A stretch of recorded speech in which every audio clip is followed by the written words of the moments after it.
नमस्कार दोस्तों, स्वागत है आपका फैक्ट सवाल जवाब के इस एपिसोड में। दोस्तों, आज का पहला सवाल है, लव और लाइक में क्या अंतर है। दूसरा सवाल है, मूर्ख आदमी की पहचान कैसे करें। तीसरा सवाल है, पान खाने के क्या फायदे हैं। चौथा सवाल है, कुत्ता पालने के क्या फायदे हैं। पांचवा सवाल है आपके लिए, कभी कभी रोने के क्या फायदे हैं। छठा सवाल है, चाय के साथ रोटी खाने के क्या नुकसान हैं। दोस्तों, यदि आपको इन सभी सवाल का जवाब जानना है तो वीडियो को आखिर तक जरूर देखिएगा, बहुत ही अच्छी जानकारी आपको मिलने वाली है। चलिए शुरू करते हैं पहले सवाल से। पहला सवाल है, लव और लाइक में क्या अंतर है। दोस्तों, लाइक का मतलब है चाहना और लव का मतलब होता है प्रेम करना। अगर शब्दों के तौर पर देखा जाए तो दोनों एक ही जैसे लगते हैं और बहुत जगहों पर लोग इसे प्रेम के संदर्भ में ही उपयोग करते हैं, लेकिन ऐसा नहीं है। प्रेम और पसंद में बहुत ही अंतर होता है। इसे समझना थोड़ा सा मुश्किल है, लेकिन बहुत ही ध्यान से समझना होगा। आइए उदाहरण देकर समझने की कोशिश करते हैं। एक फूल का पेड़ है और उस पेड़ पर एक फूल लगा हुआ है। अगर आप उस फूल को लाइक यानी कि पसंद करते हैं तो आप उसे तोड़ लेते हैं। अगर आप उसे प्रेम करते हैं तो आप उस फूल के पेड़ को पानी देते हैं ताकि वह फूल ज़्यादा विकसित हो सके। तो लाइक मतलब फूल को तोड़ लेना और लव मतलब उस फूल को अपनी जगह पर ही सहेज कर रखना। प्रेम में पाने का भाव नहीं होता और वहीं अगर चाहत होती है तो हम किसी भी चीज़ को पाना चाहते हैं। इंसानी जीवन में भी कुछ ऐसा ही होता है। तो किसी को पाने के बजाय उससे प्रेम करना सीखिए। वह जहाँ है खुश है, वह अपनी खुशी को ढूंढिए। दोस्तों, अगला सवाल है जो कि आपके द्वारा पूछा गया है, मूर्ख आदमी की कैसे पहचान करें। अपने गुर रहस्यों को दूसरे से कहने वाला और ये सोचना कि सामने वाला भी इस बात को रहस्य ही रखेगा, वह व्यक्ति मूर्ख है। नीच व्यक्ति से मित्रता करने वाला व्यक्तियों को मूर्ख की श्रेणी में लाते हैं। तीसरा है, बलवान से वैर करना, शरीर पर घमंड करना, चिकित्सक और सत्ताधारी से दुश्मनी करने वाला व्यक्ति मूर्ख है। जहाँ बहुत से लोग बैठे हों वहाँ जाकर सोना, प्रदेश में अनजान व्यक्ति पर विश्वास करने वाला मूर्ख है। बहुत से लोगों को शत्रु बनाने वाला भी मूर्ख की श्रेणी में आता है। वृद्धों को उपदेश देना, अपमानित करने वालों के पास बार बार जाएं, बिना मांगे सलाह देने वाला मूर्ख माना जाता है। छोटे अपराध पर तुरंत दंड देना, मामूली बात पर प्रसन्न होना, अपशब्दों का प्रयोग करना मूर्खता है। जानते हुए भी दुश्मन से मित्रता और पराई स्त्री के साथ एकांतवास, रास्ते में चलते हुए खाने वाला मूर्ख है।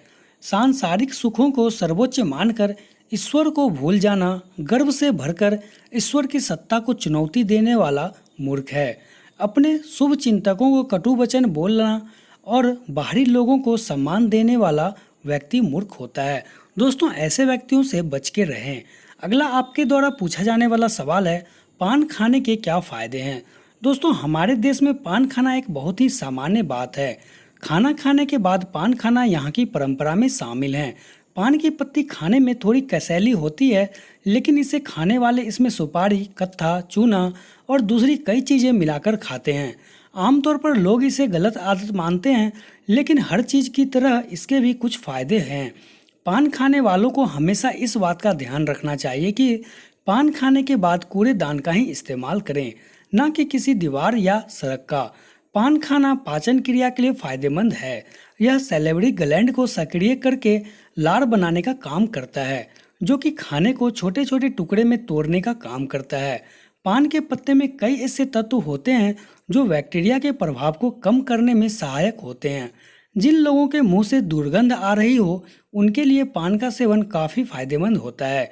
इसमें इस्तेमाल होने वाले मसाले जैसे कि लौंग और इलायची भी खुश रखने में सहायक होते हैं। मसूड़े में गांठ या फिर सूजन हो जाने पर पान का इस्तेमाल काफ़ी फायदेमंद होता है। अगर आपको सर्दी हो रखी हो तो ऐसे में पान के पत्ते आपके लिए फायदेमंद रहेंगे। चोट लगने पर भी पान का सेवन घाव को भरने में मदद करता है। पान के पत्ते कामोत्तेजना बढ़ाने में भी सहायक होते हैं। दोस्तों, आपके द्वारा पूछा जाने वाला अगला सवाल है, कुत्ता पालने के क्या फायदे हैं। दोस्तों, जब भी हम पालतू जानवरों की बात करते हैं तो कुत्ते का नाम जरूर आता है। कुछ लोगों को कुत्ता पालना बहुत अधिक पसंद होता है और वैसे भी आजकल कुत्ते पालना एक शौक बन चुका है।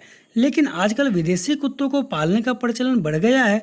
बेचारे देसी कुत्ते गली में सचमुच में भूखे ही मर जाते हैं या किसी कार ट्रक के नीचे कुचल कर मर जाते हैं। वैसे हिंदू धर्म में कुत्ते को घर में पालना वर्जित है, लेकिन बाहर पास रख सकते हैं। आइए जानते हैं कुत्ता पालने के फायदे। कुत्ते को हिंदू धर्म में यम का दूत कहा गया है।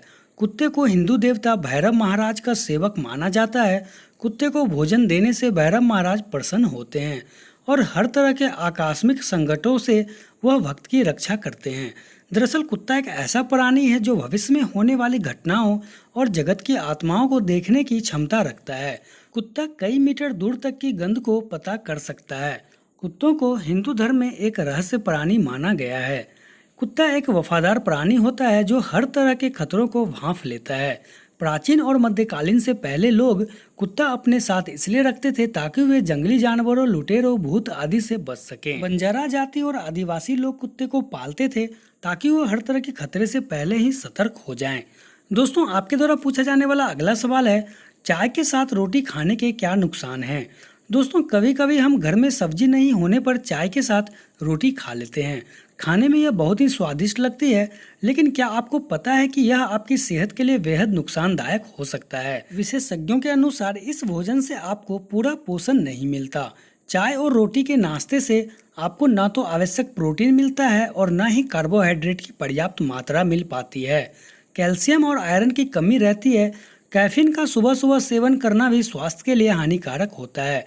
अगर आपको नाश्ते में रोटी खानी है तो आप सब्जी रोटी, दही रोटी या दूध पनीर कुछ भी खा सकते हैं, या फिर आप दलिया का भी उपयोग कर सकते हैं। दोस्तों, आपके द्वारा पूछा जाने वाला अगला सवाल है, कभी कभी रोने के क्या फायदे हैं? दोस्तों, रोना एक ऐसी क्रिया है जो शरीर, मन और स्वास्थ्य पर बहुत ही अच्छा प्रभाव डालती है। जब हम शारीरिक या मानसिक रूप से अस्वस्थ होते हैं तभी हमें रोना आता है। रोने से आंखों की ग्रंथियों से आंसू बनते हैं। रोने से आंखों को आराम मिलता है। कभी कभी रोना अच्छा होता है। जब भी रोने का मन करे तो इसे रोकना नहीं चाहिए। रोने से मन शांत हो जाता है और आंखें भी साफ हो जाती है। आंखों से लगातार अश्रु ग्रंथियों में आंसू का निर्माण होता है। अगर रोने पर इन्हें बाहर ना निकाला जाए तो यह दूषित हो जाती है। रोने के बाद खुश होने का प्रयास करना चाहिए। इससे शरीर को अच्छा लाभ मिलेगा और मन भी शांत होगा। दोस्तों, वीडियो अच्छी लगे तो वीडियो को लाइक कीजिएगा और यदि आपके मन में भी कोई सवाल या सुझाव हो तो उसका भी नीचे कमेंट बॉक्स में कमेंट जरूर कीजिएगा। दोस्तों, यदि आपने अभी तक इस चैनल को सब्सक्राइब नहीं किया है तो नीचे में जो लाल कलर का सब्सक्राइब बटन होगा उसे जरूर सब्सक्राइब कर लीजिएगा और साथ में आने वाले ऑल नोटिफिकेशन को भी ऑन कर लीजिएगा, जिससे कि जब भी मैं न्यू वीडियो डालूंगा तो उसकी नोटिफिकेशन सबसे पहले आप तक पहुंचेगी। दोस्तों, फिर मिलते किसी अन्य मजेदार वीडियो में। तब तक के लिए आपका बहुत बहुत धन्यवाद।